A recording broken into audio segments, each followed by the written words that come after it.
Hi, and welcome to my channel on ADHD and personality. I am Esther Goldberg, a clinical and educational psychology, a person struggling with ADHD, 72 years young, and an expert on ADHD.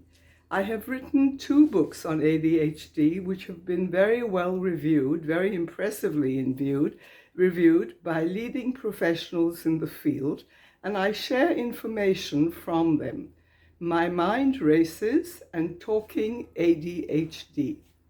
I talked to you in the first 6 videos about myself, where I'm coming from, and about my unique holistic approach. In the next 4 videos, I'm going to share with you what it feels like to be ADHD through the live experience of people with ADHD. So how do children and adults express their emotional difficulties with ADHD? Do they?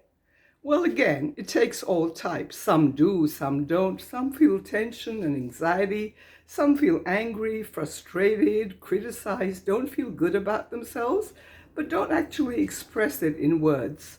And then there are those that do. I have said before that ADHD, attention deficit hyperactivity disorder, is only a disorder when it interrupts or interferes with the individuals or others. So again, this brings us back to the gaps in functioning.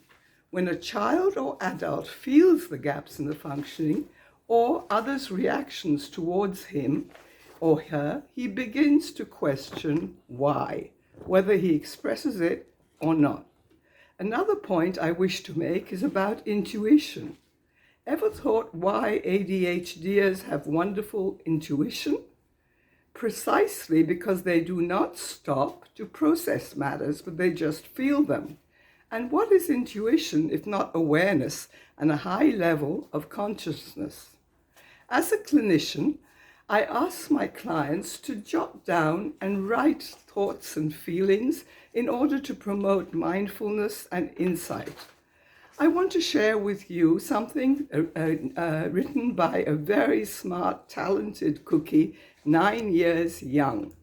He implores us not to whitewash and tell him that he is special and different, but to talk to him straightforwardly and explain to him what he is experiencing. Not every child knows how to express himself so eloquently, but this does not mean that they don't have similar feelings. So this is what he writes. Esther, I dream of being a regular child, but I'm special and different. I try and I don't always succeed. I get angry and I cry, disappointed and don't understand. All I wanted was to be a regular boy, to peel a regular orange, to play with a regular friend, in a regular garden, next to a regular computer. And this is weird because I'm special and different. I am angry and I cry and I do not understand.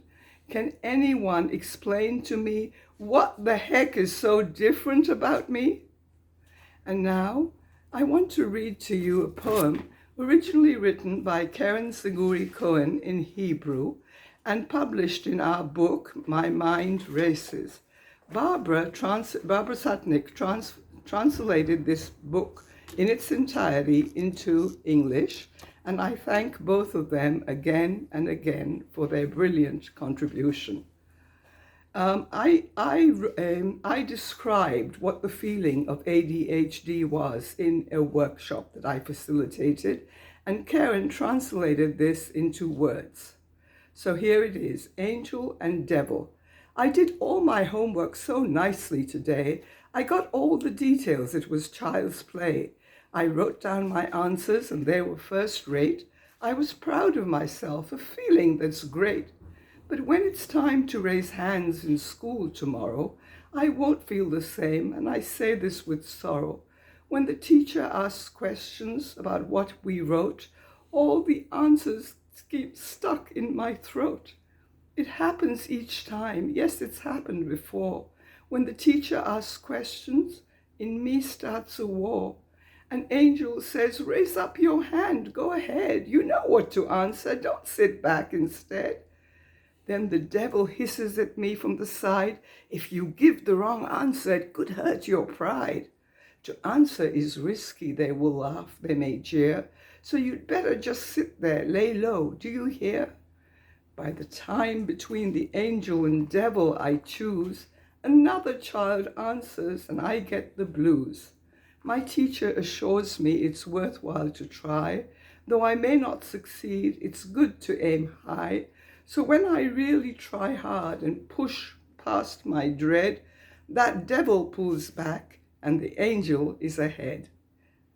And here is another very powerful and deeply profound masterpiece of a poem written by a young girl of 12 named Onyx Yogev. She very rightly asked to be given credit. She deserves it. This poem amazes and inspires me every time I read it and encourages me with my mission to help these children and adults. Onyx wrote this while participating in one of my workshops.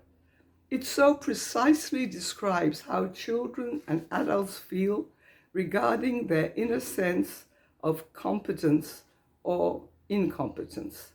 Little bird, quiet bird, in everything except her spirit, flies silently, gliding in a low flight.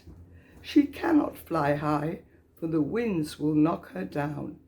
Big birds, which stand up fearlessly to the winds, will descend to peck at her wings, pluck her feathers, snap at her tail. She will want to show them that she can as well, but she will not be able to because she cannot. Thank you. This says it all.